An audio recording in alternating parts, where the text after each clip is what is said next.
Prinsip-prinsip perkembangan dan implikasinya terhadap pendidikan. Perkembangan peserta didik adalah bagian dari pengkajian dan penerapan psikologi perkembangan yang secara khusus mempelajari aspek-aspek perkembangan individu yang berada pada usia sekolah dasar dan sekolah menengah. Adapun prinsip-prinsip perkembangan dan implikasinya terhadap pendidikan. 1. Prinsip kesatuan organis. Perkembangan individu merupakan satu kesatuan dari beberapa fungsi organ, seperti perkembangan kognitif anak, juga ditinjau dari perkembangan afektif atau motorik. Implikasinya adalah pelajaran-pelajaran yang diberikan haruslah berhubungan satu dengan yang lain. 2. Tempo dan irama perkembangan. Setiap anak mempunyai laju perkembangan yang berbeda-beda, ada yang cepat, sedang, dan ada pula yang lambat. Seperti pada saat di sekolah, ada anak yang sudah mahir dalam menghitung dan ada juga yang masih bingung dalam menghitung. Implikasinya adalah proses pembelajaran harus menghargai keunikan masing-masing siswa di kelas. 3. Tiap-tiap individu mempunyai pola perkembangan yang umum. Seperti pada umumnya, rata-rata usia anak menginjak masa sekolah adalah usia 6-7 tahun.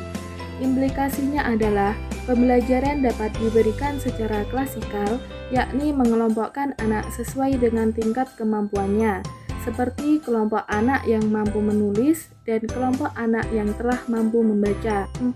Konvergenitas atau interaksi. Perkembangan individu dipengaruhi oleh faktor pembawaan dari orang tua atau faktor keturunan, dan juga dipengaruhi oleh faktor lingkungan. Implikasinya adalah pendidik harus memberikan lingkungan pendidikan yang bervariasi sehingga potensi anak dapat teroptimalisasikan.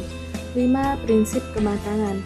Seperti contoh bayi usia 7 bulan belum bisa duduk dan tidak boleh dipaksa untuk berjalan, pada prinsip kematangan proses pembelajaran baru dapat berfungsi sebagaimana mestinya bila anak telah mencapai tingkat kematangan untuk belajar.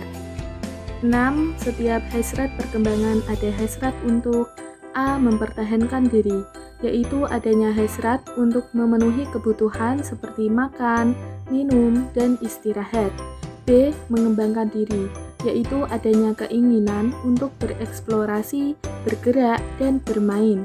Implikasinya adalah jalannya proses pembelajaran harus memperhatikan adanya hasrat atau kebutuhan tersebut, sehingga kegiatan pembelajaran bisa lebih fokus. 7. Fungsi psikis tidak timbul secara berturut-turut tetapi secara bersamaan. Seperti contoh kegiatan seorang anak yang sedang menulis, kegiatan menulis melibatkan fungsi ingatan, penglihatan, dan gerakan anggota tubuh atau gerakan tangan secara bersamaan. Implikasinya adalah proses pembelajaran atau pendidikan hendaknya memperhatikan keterlibatan beberapa fungsi tersebut dalam kegiatan pembelajaran. 8. Perkembangan mengikuti pola diferensiasi dan integrasi. Dalam perkembangan anak, terjadi proses diferensiasi dan integrasi. Seperti contoh, bayi memiliki gerakan yang tidak teratur, bertambahnya usia bayi, gerakannya pun bisa dipisahkan antara gerakan tangan saja atau koordinasi tangan dan kaki. Implikasinya adalah proses pembelajaran harus memperhatikan tingkat kemampuan dalam tahapan perkembangan. 9. Pertumbuhan dan perkembangan membutuhkan suatu asuhan atau bimbingan yang dilakukan dengan sadar. Implikasinya adalah para pendidik harus menyadari secara baik bahwa apa yang diberikan kepada peserta didik itu baik dan sesuai dengan tahapan perkembangan yang sudah dirancang secara terencana.